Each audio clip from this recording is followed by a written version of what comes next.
ఏపీలో next CM ఎవరు రావాలి?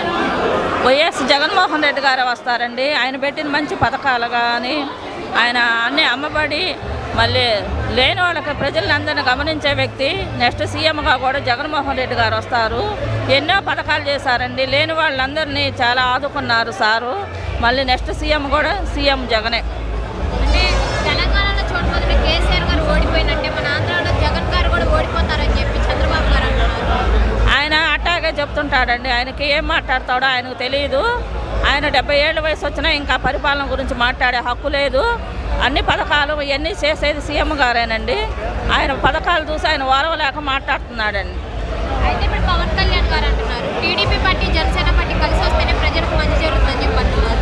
ఎప్పుడైనా సీఎం గారు సింగిల్గా వస్తాడండి జగన్మోహన్ రెడ్డి గారు. ఆయన మంచి మెజార్టీ 175 సీట్లు 2024లో డెఫినెట్గా మళ్ళీ మేమే వస్తాము. వాళ్ళు ఊరక ఏదో చెప్పుకునే మాటలే కానీ వాళ్ళు ఏమీ జరగవండి. ప్రజలు నమ్మరు కూడా. పవన్ కళ్యాణ్ నవశేఖర సభలో సీఎం జగన్ గారు తిట్టారు కదా, దాని గురించి ఏమంటారు? పవన్ కళ్యాణ్ గారు ఏదో మాట్లాడుతుంటారులేండి, నవశక్యం అయ్యి అని. ఆయన మాటలు రోజుకు ఒక మాట మాట్లాడుతుంటాడు. ప్రజలు ఎవరు నమ్మే ఇదిలో లేరండి. టీడీపీ పార్టీ జనసేన పార్టీ కలిసింది, వైసీపీ పార్టీ కూడా దిబ్బడే అని చెప్పి అచ్చెన్నాయుడు గారు అంటున్నారు. అచ్చెన్నాయుడు గారు ఏం మాట్లాడతారో ఆయనకే తెలియదండి. 2024లో డెఫినెట్గా మేమే వస్తాము. సింహం సింగిల్గానే వచ్చింది. జగన్మోహన్ రెడ్డి గారు కూడా సింగిల్గానే వస్తారు. జరగబోయేది జగన్ గారి అహంకారానికి ప్రజల ఆత్మగౌరవానికి మధ్య యుద్ధం జరుగుతుంది. జగన్ అహంకారాన్ని 151 అడుగుల గొయ్యి తీసి పాతి పెడతారంటూ లోకేష్ ఘాటు వ్యాఖ్యలు చేస్తున్నారు. అవన్నీ వాళ్ళు అనుకోవటమేనండి, వాళ్ళ మనసులో ఉన్న మాటలే కానీ ప్రజలు ఎవరు నమ్మరు. సీఎం గారు మంచి నాయకుడని అందరూ నిర్ణయించుకున్నారు.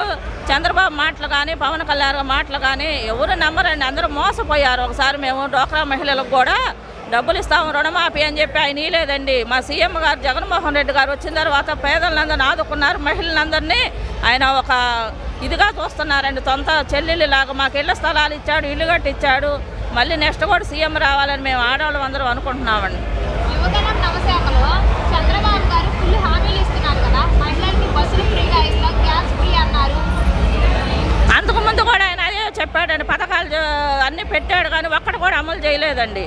ఆయన అన్నీ చాలా రాష్ట్రాన్ని మొత్తం చాలా దెబ్బతీశాడండి. ఈయన వచ్చిన తర్వాత ప్రజలందరినీ పాదయాత్రలో ఈయన సీఎం గారు మాకందరికీ రుణమాఫీలు కానీ మరి అమ్మఒడి కానీ ఇవన్నీ పథకాలన్నీ సారే చేస్తున్నాడు. నెక్స్ట్ సీఎం జగన్మోహన్ రెడ్డి గారే.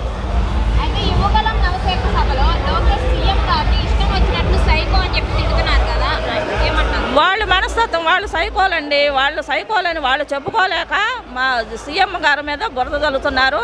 నెక్స్ట్ సీఎం గారు కూడా ఈయనేను. వాళ్ళ మాటలన్నీ ప్రజలు నమ్మరండి. అయితే ఇవాళ జగన్ గారు బట్టే కదా, ఏం చెప్పాలను? జగన్ గారు సీఎం మంచి పరిపాలన చేస్తున్నాడండి. నెక్స్ట్ కూడా 2024లో కూడా సీఎం గారే వస్తాడు. మేమందరం ఆయన వెనువెంటే ఉంటాము. ప్రజలందరూ చంద్రబాబుని నమ్మరు, ఈ సీఎంఏ వస్తాడండి. ఈరోజు సారథి పుట్టినరోజు శుభాకాంక్షలు. వద్దులాలి వైఎస్ఆర్ కాంగ్రెస్ పార్టీ జగన్ అయిన పుట్టినరోజు అందరు సెలబ్రేషను మన ఎమ్మెల్యే ముస్తాఫా గారు ఆఫీస్లో చేసుకుంటున్నామండి. ప్రతి సంవత్సరం 100 ఏళ్ళు సీఎం గారు ఉండాలి.